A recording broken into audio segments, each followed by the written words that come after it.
Good afternoon, everyone. To introduce myself, I am Dr. B. SHANTHINI, Assistant Professor and Head Department of Business Administration with CE. Today, I am here for the presentation on the topic Industrial Relations and Settlement of Disputes. To talk about the industrial relationship, it talks about the relationship between employer and the employee. In the broader sense, it includes relationship between employer, employee, trade union, customers, suppliers, and the government.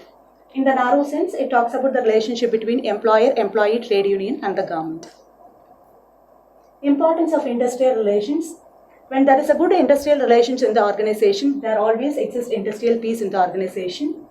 When there is a good industrial relations, it leads to higher morale. And mental revolution, whenever there is a joint consultation, that is, when there is a good relationship in the organization, it leads to joint consultation. It motivates the employees in all their works. And the management has to offer training and development for the employees' welfare, and also should provide labor welfare facilities for the sake of for the well-being of the employees. When everything is provided to the employees in a very good manner, it reduces wastages of resources in the organization. Causes for poor industrial relations. Economic factors. When the management is not giving proper wages, and when the working condition is not poor, not in a good condition, it leads to poor industrial relations. And moving on to the organizational factors, when there is a poor communication system exists in the organization, also poor industrial relationship will exist. And non-recognition of trade union, unfair trade practices, and violation of collective arrangements also leads to poor industrial relations. Next, let's talk about occupational instability. Frequent switch from one job to another. It is we should ensure that employees are not frequently moved from one job to another. When they just moved frequently, that is, job rotation is done very frequently, it also leads to poor industrial relations in the organization. Next is social causes. Dissatisfaction with the job and the personal life. When the employees are not satisfied with what they're just doing in day-to-day life, also leads to poor industrial relations. That is, there should be always match between the skill and the requirement in the organization. Next is poor behavioral climate. Unsatisfied needs also leads to poor behavioral climate. When the employees' needs are not satisfied, it leads to poor industrial relationship in the organization. That is, when the wages and salaries are not given properly, when the working condition is not proper. This all leads to poor industrial relations. Next is political causes. Political nature of trade union. When the trade union, it is obviously the trade union leader has to be the one who is in the trade union. The outside parties are becoming the trade union leader. It also leads to a problem in the trade union. Next is multiple trade unions. That is, there should be one trade union in the organization. When there is a multiplicity of trade union in the organization, also leads to a problem. Next is inter-union rivalry. When there is multiple trade union in the organization, there will be multiple leaders and the multiple group will be there. As a result, it leads to inter-union rivalry in the organization. Next is when the outsiders are becoming the trade union leader, also becomes it leads to a problem. That is, doctors, lawyers, and politicians, when they just become a trade union leader, it also leads to a problem in the organization. Next is psychological causes. Lack of job security. When the employees are not given proper job security, that time also we'll have a poor industrial relations in the organization. Poor organizational culture. That is, when it is very essential that the management has to come out with their HR policies, transparent HR policies, recruitment, selection, training. All this is very essential. When that is not proper in the organization, also leads to a problem. Next is non-recognition of merit and the performance. It is very essential the management has to recognize the employees' merit and performance. If they are not recognized for that, it also again leads to a problem. Next is authoritative administration. When the management is so authoritative, there also rises a problem. Next is poor interpersonal relationships are the reasons for unsatisfactory industrial relations. That is, there should be a proper communication in the organization. That is, between the employees, between the employers and the employers. There should be mutual communication between people and within the organization. When that is not proper, it again leads to industrial relations issues. Suggestions to improve industrial relations is the top management support is very essential in order to have a peaceful environment in the organization. Sound personnel policies, once again the same. There should be a very transparent recruitment policy, selection, training and development, job evaluation, performance appraisal. Everything should be made transparent for the welfare of the employees. Next is positive attitude. Both the management and the trade union should have the positive attitude to each other. That is, both should believe on each other. That should be the attitude that should be existing in the organization always. Next is collective bargaining. Whenever the problem arises in the organization, both the management and the trade union and the employees should sit together and discuss the issues, and they have to come out with the solutions. Next is grievance procedure. Whenever the problem arises, it has to be solved as per the procedure, and there should be hierarchy in solving the problem also. Next is supervisory training. The training should be given based in front of the supervisor, so that any rectification need to be done. So the supervisor guides the trainee, and training session goes on smooth. Next is follow-up action is also very, very essential. For when there is a proper follow-up action in the organization, it also leads to a very good industrial relations. Next, moving on to the topic disputes and the resolution. Disputes are quite common in the organization. Disputes generally arises in the organization. When there is disputes in the organization, it leads to strikes, bunds, and the lockouts, which in turn leads to loss of production, profits, and the closure of the plants. Nature of disputes generally arises between the employers, between the employees, between employer and the employee, between employer and the trade union. Causes for disputes. Generally, disputes will take place based on the various issues. When there is a wage demands by the employees, there will be an issue. Union rivalry, political interference, unfair labor practices, and multiplicity of labor laws. Settlement of disputes. We are just moving on with the settlement of disputes. In order to solve the disputes in the organization, we need to follow various methods in order to settle down the issues, which includes collective bargaining, code of discipline, grievance procedure, arbitration, conciliation, adjudication, and consultative machinery. First one, go ahead with the collective bargaining.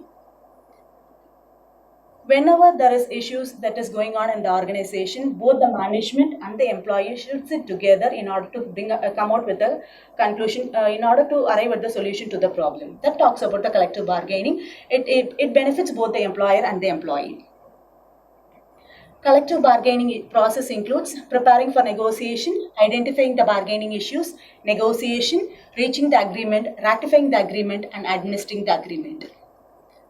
First, to begin with preparation for negotiation, both the management and the employee have to make the presentation on both the sides, and they have to come out, they have to talk on their sides. First, with regard to the management side, they have to prepare a proposal in the contract language. It can be whatever that you just want to demand. For example, if the issues may be on wage demands or some allowances, it can be on anything. When they're just having an issue on some aspects, they have to come out with their proposal. That is, they have to prepare a very clear proposal on which they are just going to have a discussion.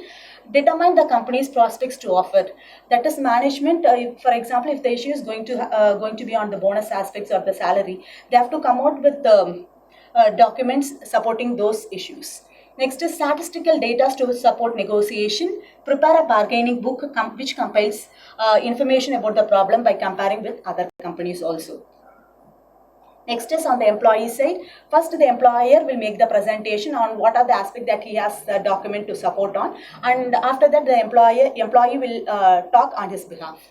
Financial situation of the company and its ability to pay. For example, if the employees are going to is demanding on the wage aspects, they'll be bringing all those documents which relating to where the company can make more of wage payments. That is, for example, they'll come out with the documents like where the company's production has been increased, sales turnover has been increased. So supporting documents related to that, everything will be brought by the employee. Next is the attitude of the management on various issues, also will be brought by the employees. Next is the desire of the employees, what they expect from the management also will be brought by the employees. Next is identifying the bargaining issues.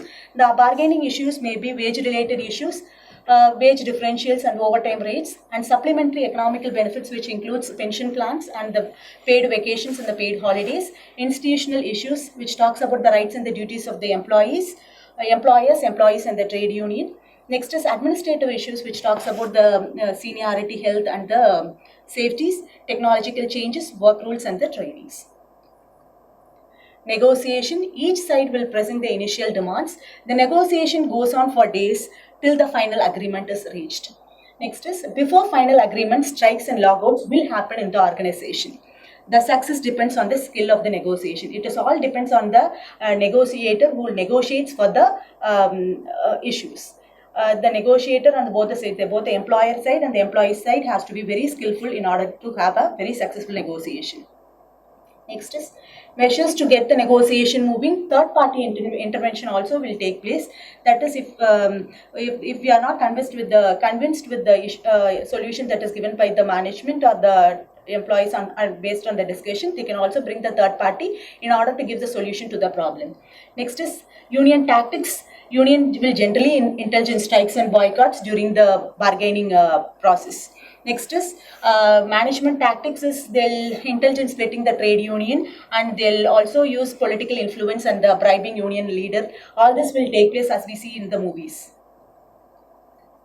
Next is reaching and ratifying the agreement. After initial agreement, each party will evaluate whatever they just agreed is acceptable to them or not.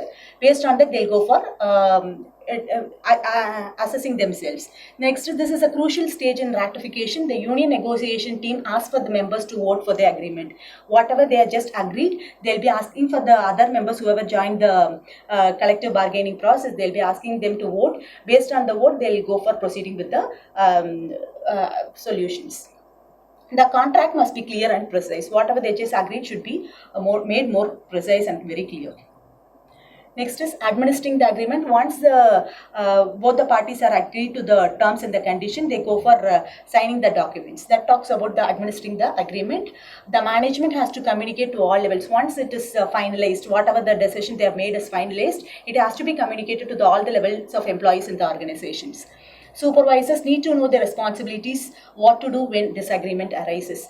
After they agree to the agreement also, many people will come to talk like they want some more wages or bonus, something like that. So it has to be agreed upon, and whenever this type of conflict arises, the supervisor has to ensure that everything goes in a track well.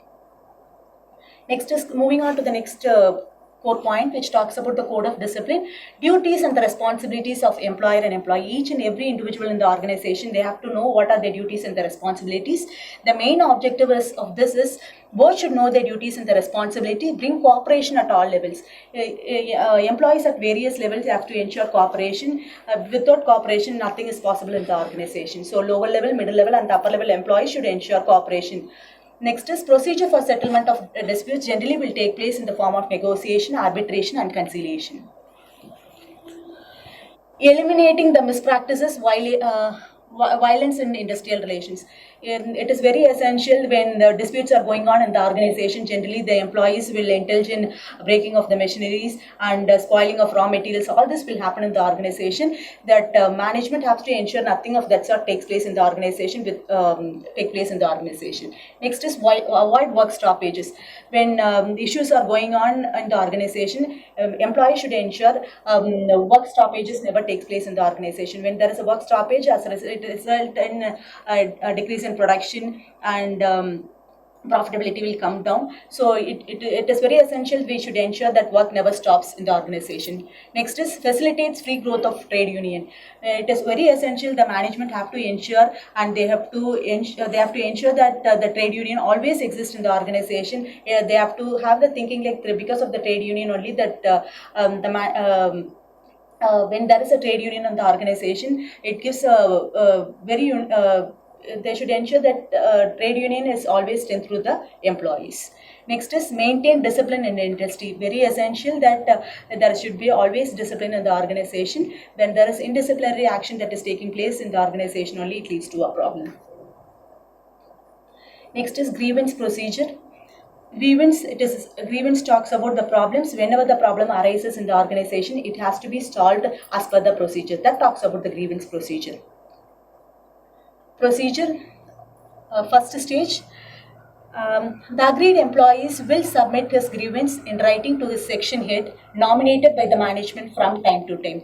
It is very essential whenever the problem arises, it has to be given in the form of written document to the sectional head, where the sectional head will take will study the problem without delay, and agreed employee should be given a chance to make the presentation. It is very essential that we should ensure the oral presentation as well as the written presentation. If required, he can take the assistance from the co-workers or trade union representative. There will be few employees who can make a very good written presentation, and they will not be very that efficient to make the oral presentation. In that case, he can take the assistance of co-workers or the union representatives. Written reply should be given within 5 working days. It is very essential that the sectional head has to give the written reply within 5 days. If he is not, whatever the decision he is giving, if the employee is not satisfied, he can forward the issues to the next level. Second stage, if the employee is not satisfied or if delayed, he can regulate the grievances to the departmental head. Okay, the sectional head, whatever the decision is giving, is not satisfied, or in that case, the problem will be transferred to the departmental head. The same procedure will be followed from 2 to 6. Next, in the third stage, the issue will be forwarded to the divisional head. Same procedure, but the reply should be given within 10 days of 10 working days. If whatever the reply that is given by the divisional head, in case we don't satisfied, the issues will be transferred to the employee union. Again, the employee union will go through the issues. He'll take time, and oral presentation also will be made, written presentation. Everything will be followed as per the procedure. If you are not satisfied, the employee union has to forward the solution within a month. In case if you are not satisfied, the issues can be moved on to the next level, which talks about arbitration. In arbitration, there will be a person called arbitrator who will be who is a third party who will be very known to both employer and employee. Is called an arbitrator. He listens to both of their issues. That is, management will be given a chance to make the presentation. Even the employee also will be given a chance to make the presentation, gather information, and make recommendation based on that. It is an effective means of resolving disputes because it is based only both the parties brings the arbitrator who gives solution to the issues.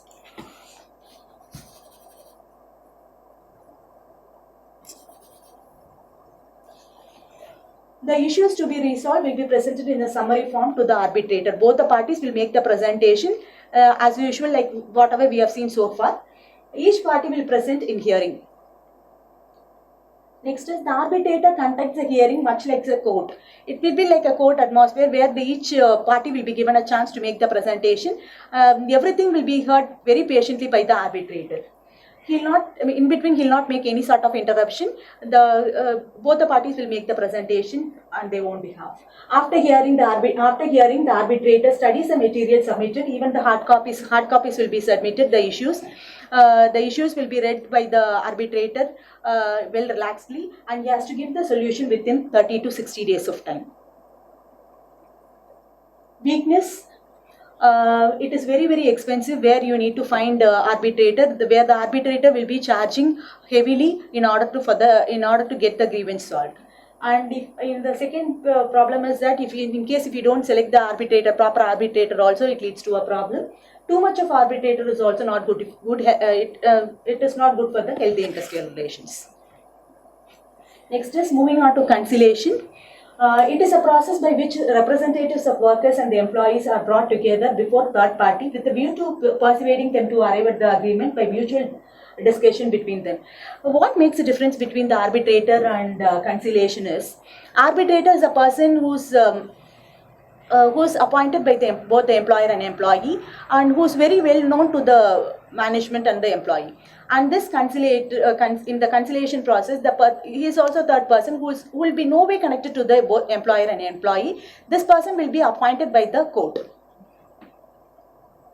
That makes a difference between arbitration and conciliation. Main duty to promote the settlement of industrial disputes. Next is other duties is to hold the proceedings. Okay, the same procedure will be done. He'll be very interested in investigating the disputes, to send the report and memorandum of settlement to the appropriate government. Since he is appointed by the government, the conciliator has to prepare the report, everything, and he has to submit the same to the government. To send the full report to the government, the conciliation officer has to submit the report within 14 days of the hearing. This acts prohibits strikes and lockouts when conciliation process are in progress. Generally, when the conciliation process is going on, employees should not indulge in lockouts and the strikes. He has no power to force the settlement. So that is, he can give his own suggestion that this will solve the this will give the solution to the issues. Like, he cannot anyway force the employer and employee to take up the decision. He also helps to reach the solution. Next, moving on to adjudication, when the issues are not solved in the conciliation process also, this issue will be transferred to adjudication process, where the issue will be moved on to the court itself, where it takes so much of time, even years together, in order to get a solution to the issue. It means a mandatory settlement for the mandatory settlement of industrial disputes by the labor court. Once a dispute is referred for adjudication, the labor court is binding on both the parties. Once the issue is forwarded to the court, the court will take up the entire responsibility in giving the solution to the issues. It is the most important instrument for resolving disputes. The disadvantage is it takes so much of time. It delays to resolve the conflicts. Next is moving on to consultative machinery. It is by government to resolve conflicts. When whatever the decision that is given by the court is also we are not agreeing to that, then the government itself will interfere in our issues, and whatever the solution that is given by the government will be finalized. That both the employer and employee has to take up. That talks about consultative machinery. Main function is to bring both the parties together. That is the main motive of consultative machinery. I'm sure you all understood what is settlement of disputes and the industrial relations topic. Thank you very much for your patience listening. Thank you.